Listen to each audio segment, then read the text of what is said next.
Bon début à week-end, na binonyo sokoza branché na canal King Télévision pour na kolanda émission sportive Tolobela Massano. Tolobela Massano, ya mokolo lelo vendredi 28 mai 2021 na zane sengo ya ko clôturer na bino semaine na hôtel rendez-vous sportif au Tupesana biso na bino. AS Vita Club ya Kinshasa FC Saint-Éloi Lupopo début za waliza affiche et waliza résultat ya match au Betamaki hier jeudi na stade de Martyrs match de Betamaki na 4 ya 29e journée à Ligue nationale, il y a football. Vous comprenez que le championnat est allé pour s'acheminer déjà na Asuka na Yango. Sur ce plateau, on a causé la côté A, on a causé l'accompagner na un invité au Zakine hier, tout seul par rapport à dossier Léopard. Maintenant, tout seul par rapport à la clôture, il y a un championnat. Et Zabongo Jimmy, Kavasala en attendant.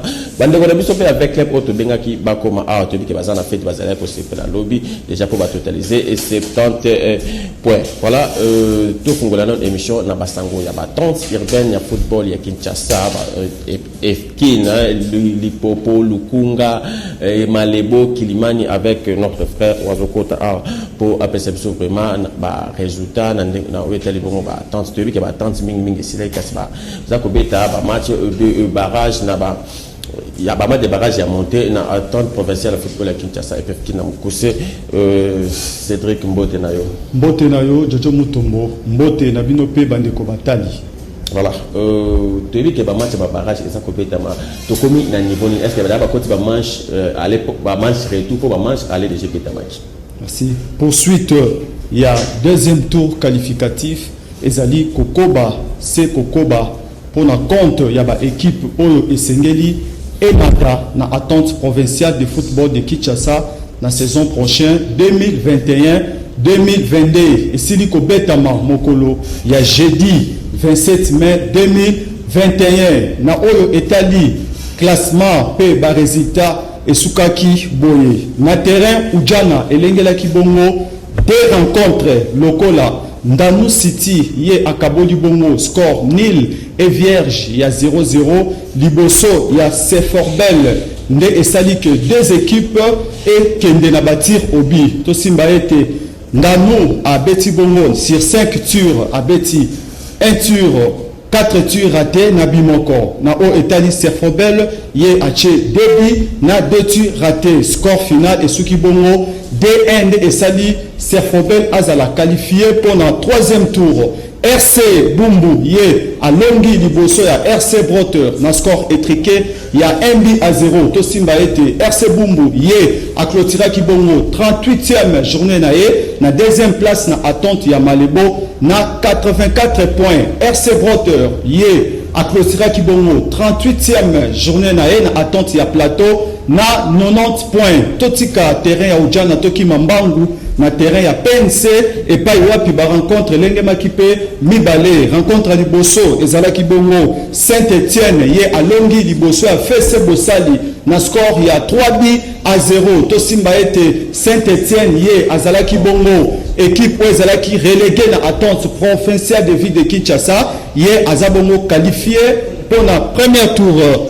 To simba ete deuxième match ezalaki bongo JSM ye à Longi Liboso ya Mazi Sport na score étriqué il y a 1-0 JSM ye asisaki bongo classement na ye na attente provinciale de Kinshasa na 35 points. Mazi Sport ye a clôturaki bongo na troisième place na attente ya Kilimani na 82 points écart ezalaki il y a 3 points kaka na AC Kayolo na deuxième place. To sukisa na Oyo Etali bongo calendrier to simba ete calendrier il y a troisième tour ici et Salamaki Mokolo ya jeudi tirage au sort et Salami bongo na bureau ya EPFKIN ba équipe Oyo ebimi ekobeta Mokolo ya samedi 29 mai 2021 ezali boye na stade de Martyrs ekolenge la bongo match moko lokola Ndanu City ye akokutana na RC Bumbu Nangonga ya 11h na terrain PNC de Lemba to simba ete Ri Impact ye akokutana bongo na Saint-Étienne Nangonga ya 11h juste na terrain Ujana to simba ete match oyo kosukisa bongo troisième tour eza bongo JSM ye akokutana bongo na Seforbel na oyo etali ba équipe oyo eza bongo qualifié déjà pour la première tour au Siliko Betama Mokolo ya lundi 24 mai 2021. Tosimba ete Espérance de Ngirengiri ye azali bongo qualifié, azali ki bongo relégué, azali bongo relégué na attente professeur de Kinshasa na sima kondongwa na ba combinaison à première tour ye asili kolonga kotika la kaka na attente provinciale de football de Kinshasa. Lokolomoto ye pe azali ki relégué na sima ya ba combinaison ye atikali kaka na kati ya attente provinciale de football de Kinshasa. Moamba ye pe azali ki bongo relégué na sima ya ba combinaison ye pe atikali na saison prochaine attente professeur de football de Kinshasa. Na o etali bongo ba attente basali ki bongo tirage au sort ba bendi ba deuxième place, troisième place o bazaki bongo na ba point ebele bandongala ki na ba combinaison na ba équipe ezaki bongo relégué na attente professeur de football de Kinshasa ezali bongo AC Kayelo na sima ya kolonga ye azabongo relégué donc à Longi pour la saison prochaine à attente professeur de football de Kinshasa. Et peut-être moi précision mon qui parce que pour allemands confusion bateau bateau bazaki bing mingo teng ba mo amba ba équipe so ba beti ba se maintenir na EPFK c'est quand même très important aux opposés Koloba donc contrairement à l'équipe sous so bané Koloba qui baza relégué donc ba relégué baza relégué baza ba kita qui a ba kiti ba division inférieure. Voilà on peut continuer si ko na ba résultat ya barrage. Merci beaucoup. Donc TP les croyants yé bongo asidi qu'on les capé dans la saison prochaine na deuxième place voilà Amati déjà na EPFK na Ajika yep Amati na CS Gem yep Amati na Asmoudi yep Amati na ICK P Amati pour na compte il y a saison prochaine na attente provinciale de football de Kinshasa. Voilà, merci beaucoup na bino nyoso bolinga ba football otobenga na lingala football zérotique ming football sablonné. Donc je crois aujourd'hui vraiment ba détail pe ba résultat nyoso. Alors on a simala Cédric Ndeto Kota invité na biso Jimmy Eka ava asala Jimmy Kavasala wala communicateur il y a SMP avec club déjà champion na terrain mais na bureau moi virus moi muke ezana nkolia ya moyen a fêter azala officiellement sacré et champion ya lina foot ezate contrairement à David Club moteur au babanda saison dernière on avec club mais kasi DSMP avec le bazar c'est la DSMP bazar au soana ko bunda défaite on défaite Jimmy Kavasala bon début à week-end. Merci beaucoup Jojo, merci, félicitations surtout pour la musala pour le sacrifice au sali semaine pour que les téléspectateurs balanda bisombo te na ba téléspectateurs nyonso pe na ba cadre nyonso ya Canal King surtout na technique na santi musala makasi zo sale. Voilà.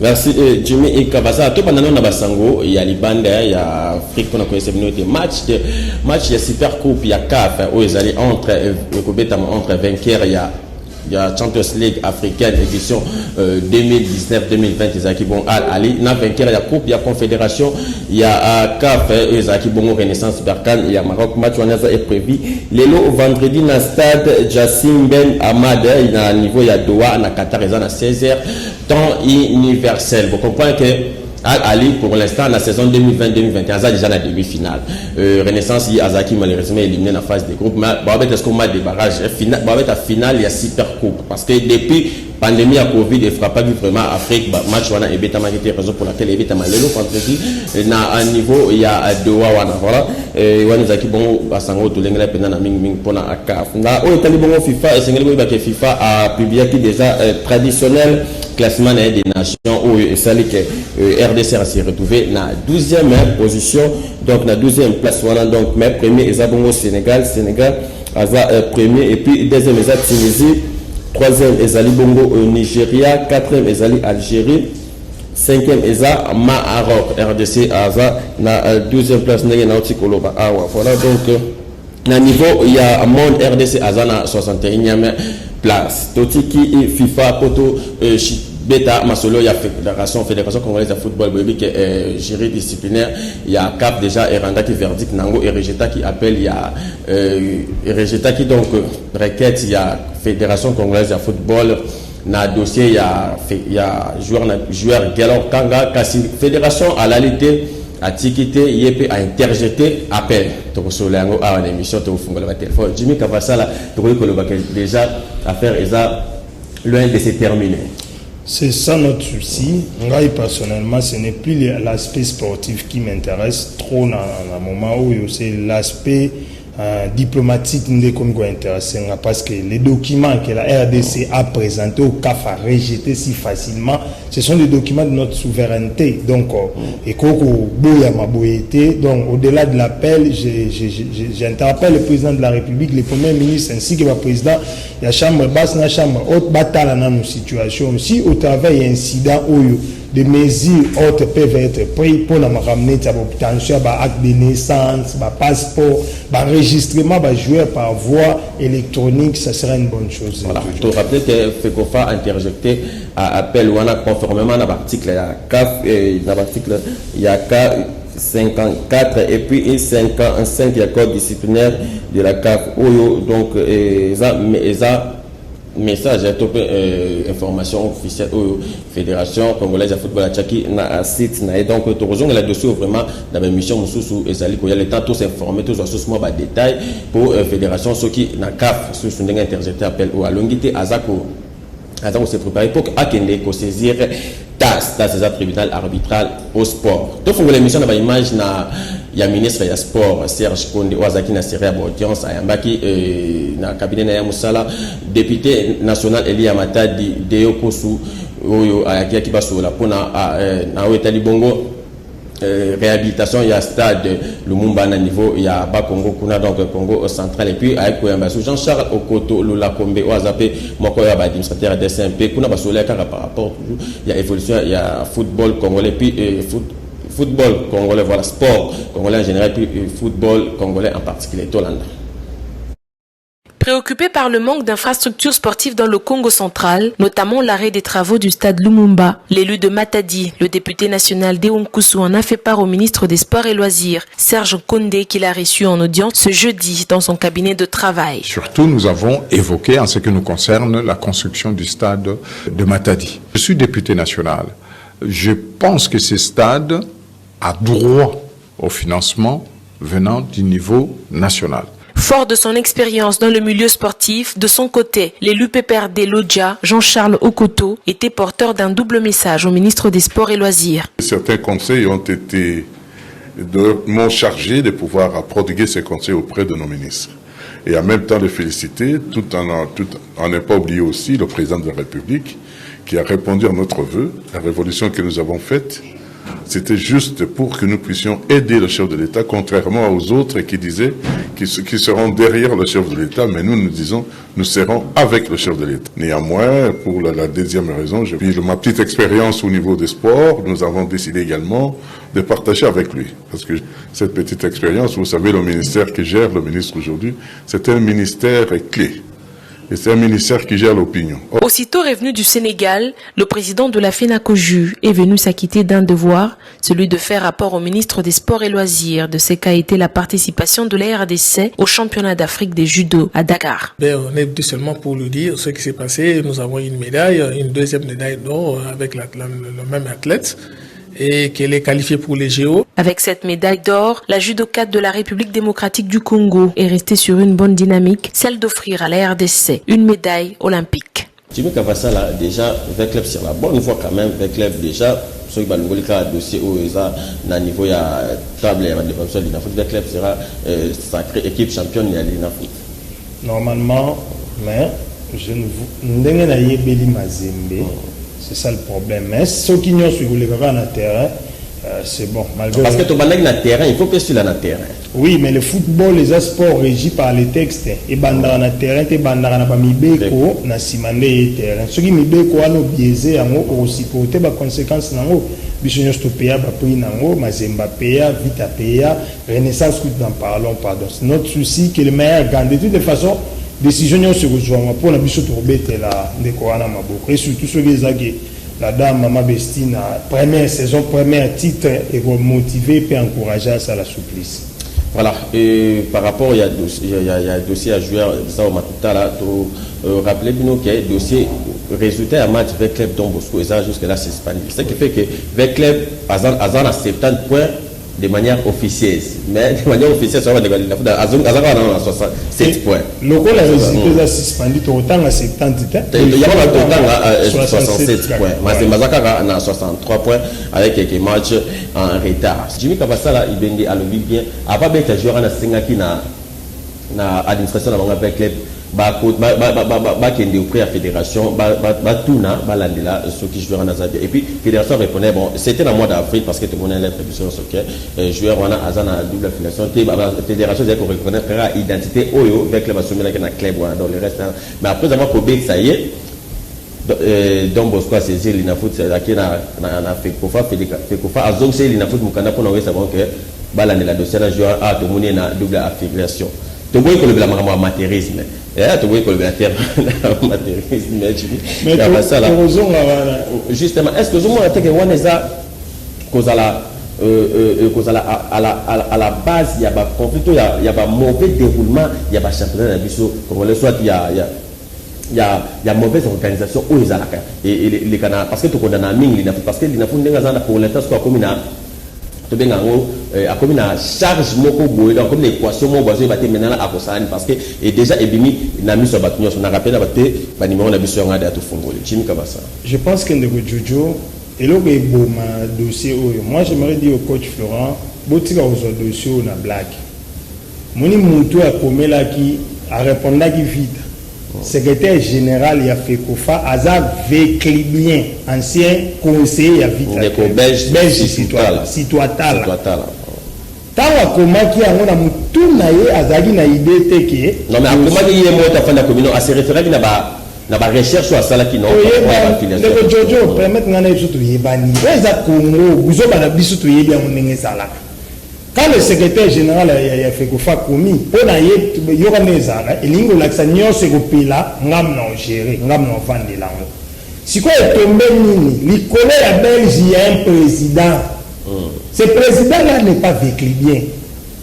Donc si le texte a été violé, Mazembe a kokende Nicolo à Belge, il y a secrétaire général. Aujourd'hui, on place pour me comme ce qui fait Kofa à lobby a ça le texte était Mazembe peut aller même jusqu'à saisir la CAF.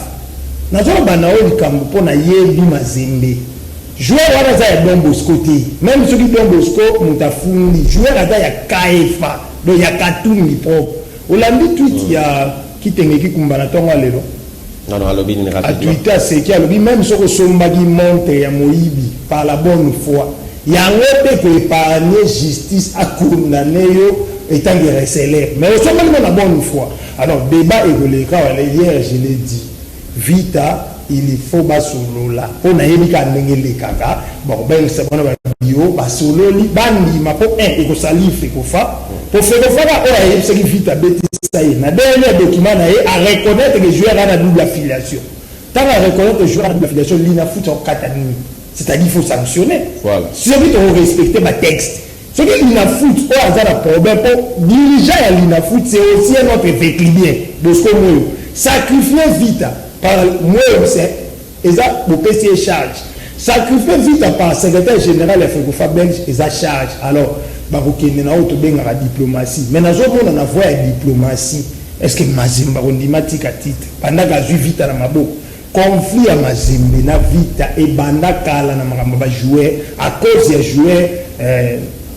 joueur Eric Bokanga dossier wana Eric Bokanga pona bata Mazembe ti lelo le karaté mais neka ya balle sur terrain de Jojo maniema ilona Mazembe nazo mona tenenge Mazembe organiser maniema union na nena tali ba match Mazembe non ça va na aller Mazembe gagner 3 buts à 1 na yebi ngene lekelaki oh non lekelaki manema ilona ngala tali parce que le général amisi tango fort ayebi valeur ya mbongo ya Champions League donc nenga zawana a rolinga pete abeta CAF pendant une occasion ya kobeta Ligue des Champions pour Mazembe peut faut ba 4 3 points donc si ba 4 3 points ya joueur abeta litigé il faut azonga sima Manema a toutes ses chances à bima champion il a toutes ses chances à bima deuxième la match à il est par rapport à joueur Chongo qui a c'est déjà confirmé ils ont déjà saisi ils ont déjà confirmé Donc l'INAFOOT a commis dans l'obligation. Au cas où il a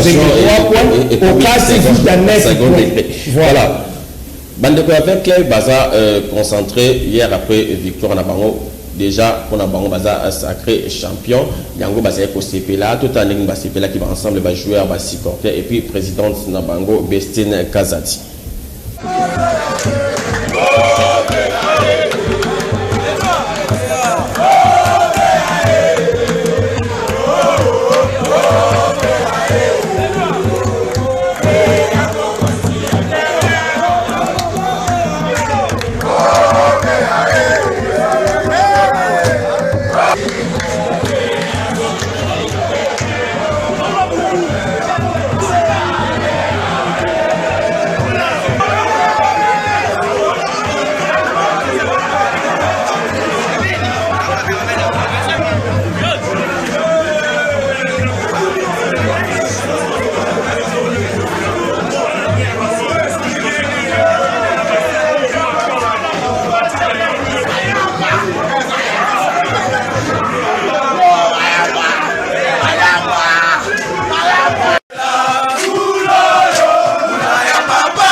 Mais moi, condition est à moquer. Maman lobby, les lots bimaté. Lobby na tongo. D'accord? Ma lobby na tongo pour commis déjà pour tout. D'accord? La région sécurité, à Sali, donc tout le monde a mis côté. On est là aujourd'hui et on sort demain. C'est bon?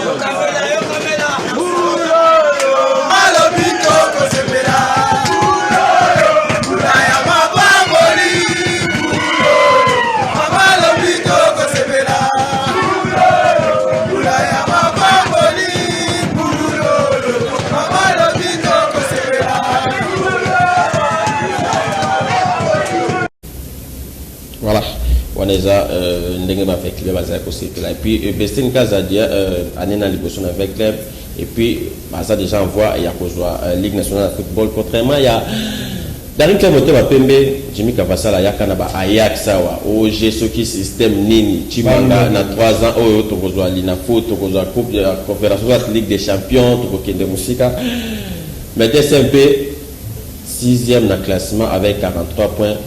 Soit on a tantôt Chimanga démissionné, tantôt Baba joueur Baboy commettre à gréver, tantôt Dar Kabang, on a été à réclamer Bassalin. Jimmy Kavasala, où en sommes-nous avec les derniers clubs Motema? Les derniers clubs Motema Pembe se portent très bien. Tout ça, une mauvaise année, année remplie de sanctions où est compliqué sur l'existence. Tantôt va jouer à Bassali grève, tantôt Bonsango, la dernière saison, saison passée, mandat Chimanga, il n'y a pas de grève. Joueur d'Arc c'est vrai ça? Oui. Joueur d'Arc Kabang est malade. Et Bagisina Mololendo qui est, un joueur à Betin Europe, mais il est malade. Le joueur Kaniki ou Azako Monanate a zongi déjà. Le dernier a un effectif réduit. Mais simplement. Pour l'instant, Darin Azar, continue. Pour l'instant, Darin Azar logé Wapi, Azar s'entraîner Wapi, et puis. Comme il y a des SMP qui ont été dimanche à un stade de martyr le Popo. Donc, à part match, le programme des SMP. Le nouveau coach à Lingacha a imprégné ce philosophie naïe. Donc, philosophie naïe, et vous allez baser sur les petites passes et sur la profondeur. Alors, philosophie wana, ils ont pas la naté na charge. Donc, il faut qu'à Azala, na terrain, na terrain, il y a des SMP. Nde toujours kende. Est-ce que toujours payer prix faut que l'on va kende, mais on se bat pour que tout le monde ça en 10, il y a préparation Coupe du Congo. Oui, il y a du Congo. Donc, à Robert, tu as la philosophie. Tant que tu maîtrises la philosophie, tu as au Congo, tu as ça dans Ajax. Donc, Ajax déjà échoué. Malheureusement, il y a Kayolo, mais Kayolo, qui déjà est éliminé dans le tour préliminaire. On a beaucoup de temps. J'espère que dans le club, il y a des Takara. Donc, il y a un Mazembe, il y a un objectif, Jolina Foot, mais il y a une sanction au FIFA. Ce qui équipe Betty a une vingtaine de joueurs, il faut remercier Bango, Soye, Bataille, Bakomiwana. L'équipe a 33 joueurs. Jojo, ton négligeable aspect technique, on a connu pas mal de problèmes. Au-delà de la sanction FIFA, Chimanga, tous les moyens d'asphyxier. Vous comprenez? Saison au Yokak, Mbongo Nyonso, il y a l'État, par la foot à Mbongo Chimanga, Ngajaki. L'État met là bon tout. Ce qui a fait que si le plan financier et tu connais pas comme la début de saison au Congo heureusement que le président s'est bataillé à y se ressaisir par les moyens qu'ils ont trouvés depuis Ano et Bandi en moment joueur à Dering Azos à la sous attendre retard il y a paye il y a jour mon côté donc biso préparation saison un manier ministre budget Baudouin Mayo moi tout ça toujours se planning à l'ongwe na ministère amela biso permettre que le banane parce que la supporter sur ba tu m'as pas oublié pour la nini souci à bando qui est melo balingaki mané kende liboso te ezalaki ba fuka misachima amela biso mbongo ya préparation $300,000 à préparation bodo mayali musango voilà alors bonjour de kobenga to kombona no ba makasi ndeko allons de Colombo Makasi. Oui, na Makala aujourd'hui. Oui, les Kambalopard déjà tout le CAF a interjeté appel donc azo kende sous pour tokolo bangala pour funda sous mba pona mbale soki a tenir gain les causes et que ayo ke dena tas voilà. To continuer énergie tu mieux sur le ministre il dit mais là bino mbongo ba $300,000 ou le l'État peut simplement na mbongo mais il y a votre frère un ancien président de SNP à 5 audit donc tout le protocole ba audit aïe de ta 5 il faut auditer le ministre il y a budget na l'État congolais à la place de Chimanga c'est ça tout ba tinda ka ba chaka na ka terre. Je ne mérite pas tout le temps tout bandoua Rolobela, Imana, bon Rolobela, Rabisson Ramoyen. Parce que tout le monde peut. Je comprends. Il y a des images de tout le monde va supporter. Entre autres, un animateur phare, il y a des SMP Thomas. Qui est vraiment dans le il y a fondation. Évolue Thomas. Merci Jimmy. Évolue. Qui n'est qu'au sein d'un départ, il y a Timanga pour tout le monde. Le but que Timanga va échec, n'échec, bango des SMP na bango, il y a bango, bango, il va te pour la renaissance, na vite à aller. Siko yo mopanzisa mofosunga bango oyebisa bango ke Mazemba Polina Dauphin Noir na renaissance na azana position bien na championnat na azana équipe bien par rapport à championnat ndeko na biso ayi aza dirigeant à gratuité tout ce le bango ngala sepela ratena ya na zonga na le football moderne Jojo et sengaka ba moyen nazo banilo ba moyen ayi n'a pas les moyens pour diriger soit à Yéna Gradin, tu vas nous supporter. Il n'y a pas de moyens, tout le monde a pas même pas candidat. C'est comme même papa Mukamba a y a pas candidat. Moi na ba memi azana nous très impoli, il est mal éduqué. Permettre ngana ye bisayo pourquoi c'est quand même pas poli aussi pour nos téléspectateurs. Bon, na expliquer pourquoi. Au moins équipe union sous azana ba emblème. Ils ont ba repos du pouvoir na. Ils ont ba icône au bakoko simbate. Tala batu aya meni kuna na mwana na boy ba kosi ba supporters Gilwando po Gilwando ba supporters ba mona ke mutambo ngomoko azoya ba imane to te ya mate to vota zimamoto kaka boy o mutapoto aye tout ça zimamoto to ko sala pas même 2 mois il y a dépenses to vota Max Mayaka yena odimo we fo mwa magalikolo boye. Donc, nous avons 8 dirigeants. Premier jour, il y a des dépenses, foot à salle ensemble, Max Mayaka Bando Kotabanion. Vous avez compris? Et nous avons été à Bissot. Tous les sous moi, comme vous avez dit, Prince Makali, ce Prince Makali. C'est Hazard, trésorier de la BGFI Bank. Allez, pour pas ça y est, esthétique, il va banquier. Un trésorier, banquier, pour les banques, ça va supporter sur le point un trésorier, la banque commerciale Jojo a touché à 500 ou 600 $. Voilà. Oh, 500 $, ils ont entraînement, jour moko, tu fous à 500 $. Na marati 520 $. Mutu ya ndengwana a redirigé équipe ndengeni. Talana ne yeli na ye.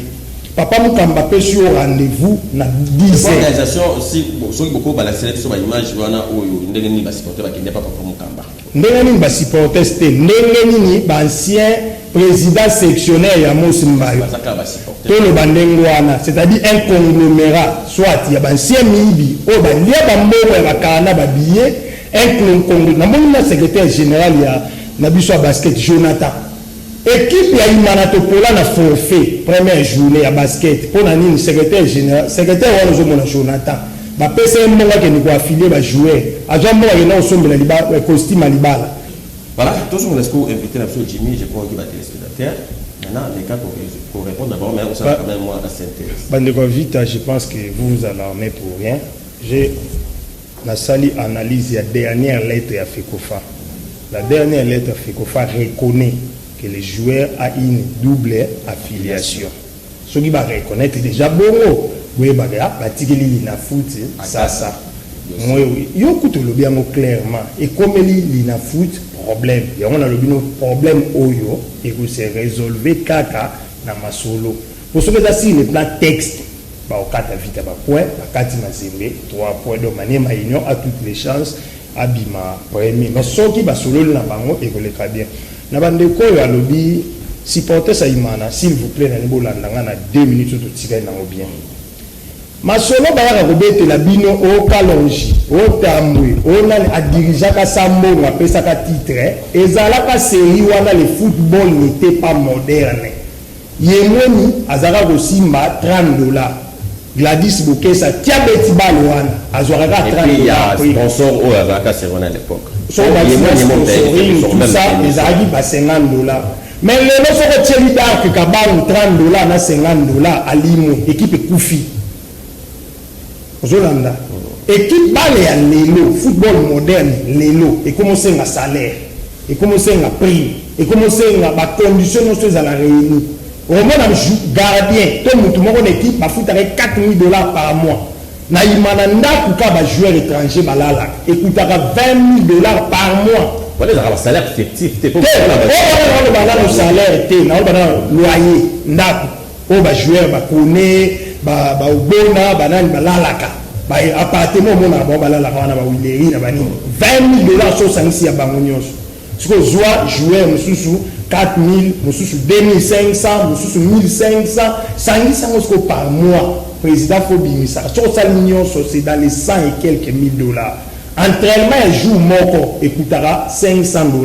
Oh yo, de Max Mayaka boya pour foutre. Premier jour par Mayaka to yele na assemblée. Et si l'assemblée si, faut pas foutre la place. Ce que Bimisa bon fouta. A des femmes on a première journée. Viens na ngaya kati. OK, mais Jimmy, to les conseils na ba imane boy. Baya ko manipuler binoté pourquoi parce que Topolaki même sur une photo Boniseki pour tout il y a papa Mukamba il y a conseil d'administration on te rappelle que na bande quoi donc c'est autour il y a papa maintenant respect Jojo ta la façon va finir papa na ba image yozana oui ba ke munga ke l'hôpital ba commanditaire ba bloquer papa Mukamba ko ke l'hôpital té na âge ya papa wan qui est titre moko continental to wana papa wana mutapé ça c'est vraiment triste to yesi ba imanière to chamité ma pio to zana ba match avant to chité oui to mona ba image ba imanière ba tellement qui vraiment na liboso le pont ya papa Mukamba je mona aïe moko commanditaire on est évolué animateur phare ya DSMP quand même ça animateur phare mais quand même développé azapé mais en plus ça manquait papa Mukamba bakasi azopetela mbunda liboso le pont makele les bazo pekise volo ko volo bani ko kata de ngomoni d'ailleurs ça les a peta mbunda mbunda liboso le pont te papa wana koli batu babanga yé même mbala rapidement ozolo bakeno se comporter bien. Mais tout le monde qui est dossier DSMP, nous à lire voilà. Si un joueur perd DSMP, toujours tout le monde va faire une réunion hier na Matonge, pataki, et ça ils ont pas bon pataki, couture, ces joueurs belé mini orange, ça toujours il faut pas l'ouvrir la team parce que DSMP va betaka fierté va salaka pour la DSMP et puis les lots ils sont sous-soutés donc dans la base de ça timanga. Mais nous vous êtes toujours qu'on défend nos mappés. Non, c'est que la jour nous soubenga émission tcha pataki permet devant là aye bisayo pourquoi il n'est chima ba pataki ba yebi ba dégâts ba sali l'équipe mais pataki fait des gars engagé à TSMPT voilà yo moral yo soutenir ba on a stade total aya kate aya ko tcha moral yo so mona pataki entraînement pas ba imana pataki aya kate est-ce que na niveau ya ba pataki il y a un mini orange. Ma colle en amont, on a ma caline balandi bon. Est-ce que on a des cadres? C'est pas conseil à le baron à tout, il y a un dessin. Cadre bango. Alors, il y a kate. Oh, beaucoup de gens qui ont la porte, on va se retirer. Oh, il y a des gens qui ont été dossiers à sous-sous.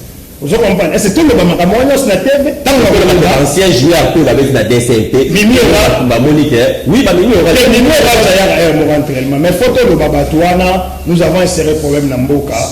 Après qui jouait, il faut que les comment on va le faire. Maintenant, ce n'était pas le mouvement d'attaque. Là, il y a orange, même sauter à candidat, il fallait y aller au sommet à l'Ukabaron. C'est-à-dire qu'on va pas y siège, y aller pour y manate. Tous les candidats, au bani de Koumisa Imana période nini, pas pour moi. Candidats ont répondu des périodes Moutoubi les Santos à Obeta Naïma. Est-ce que Moutoubi les Santos à Obeta Naïma? Mais le fait de voir Moutoubi les Santos qu'on a présenté en élection à Obeta Naïma. Santos à Obeta Naïma, Obeta contre Imana, il y a des problèmes. Santos à Obeta Naïma. Si quoi à Obeta Naïma, il y a un Obeta Naïma, Ababa Koumisa Imana, c'est Moutoubi les Santos à Obeta Naïma. Moutane, voilà, est-ce que vous pouvez qualifier d'un Imanien? Et monsieur Sili. Et monsieur Sili, d'ailleurs, monsieur Sili, numéro sous le lundi prochain.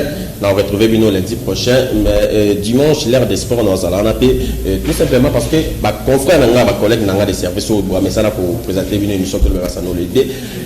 Yannick Nzuki et puis Patricia Koulabassa, vraiment malade. Donc, moi, tout petit cabinet, pour voter, pour profiter de l'occasion, de souhaiter une bonne guérison viscérale. J'espère que nous allons savoir ma semaine prochaine pour retrouver en forme. Boti Kalamala, rediffuser l'émission, elle est là, à 0h, numéro, lundi prochain, dans le Biki Mianza Mezana. Ciao.